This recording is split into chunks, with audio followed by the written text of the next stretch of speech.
are gathered here representatives of the major warring powers to conclude a solemn agreement whereby peace may be restored. My father was an extremely hardworking man, and he joined the Navy during World War II and ended up eventually on the USS Missouri the day that the surrender documents were signed. On the bottom left-hand picture, there's a picture of Mr. Mamoru Shigemitsu signing the surrender terms on board the U.S. Missouri for Japan. And then right above that is its original picture of General MacArthur with Commander Nimitz. And they're walking, and Halsey, excuse me, walking to where the surrender ceremony was taking place on board the deck. And it wasn't only just the pictures, but it was what he wrote above each one of the pictures. He was the coxswain under Admiral Halsey. So what that meant was he was Admiral Halsey's official driver of his boat. So like the flags, for instance, he was given the items from Admiral Halsey. Every picture that we ever saw of the four-star flag, it was a very large flag. There's a picture on the bottom left of Admiral Halsey's large flag that was for the U.S. Missouri. This is not large, and we couldn't come up with a reason why it was such a small flag. We started doing our research and found out that this flag is what was flying on the Admiral's gig. The gig is the little boat that goes between the different ships, and this is the flag that flew on that the day of the surrender.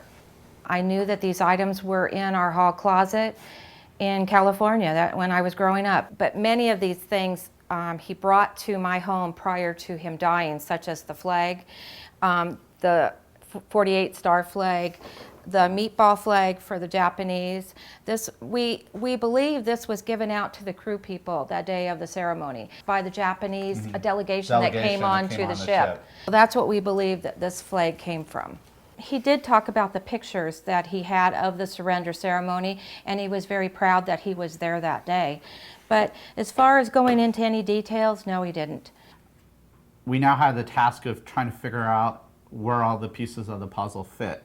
And as we were trying to find out more information, our journey led us to go to Rick at the Pawn Stars here in Las Vegas.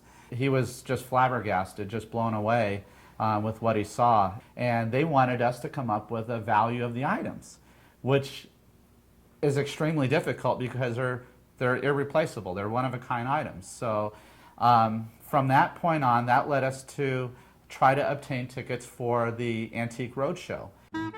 We took the collection, my mom, dad, and I, to Seattle and met with some of the experts. And once we met in front of the experts, we stumped the experts. They weren't sure how to evaluate such a collection. So we went to the U.S. Missouri website, and I found out who the curator was. I sent him an email, and he responded, and he was just completely blown away. And he says, "Chris," he goes, "where in the world did you get these?" He goes, "The museum doesn't even have these photographs, these pictures, some of these documents, the Admiral's flag here." He goes, "This is just a magnificent collection. We don't run into this every day." I think that they are extremely excited about getting this collection and putting this on display, especially for September 2nd, which is going to be the anniversary coming up. And so that is their motive. They want to have it on a display for 3 to 4 months, they told us. And we believe that these items, these pictures, need to be shared and not forgotten.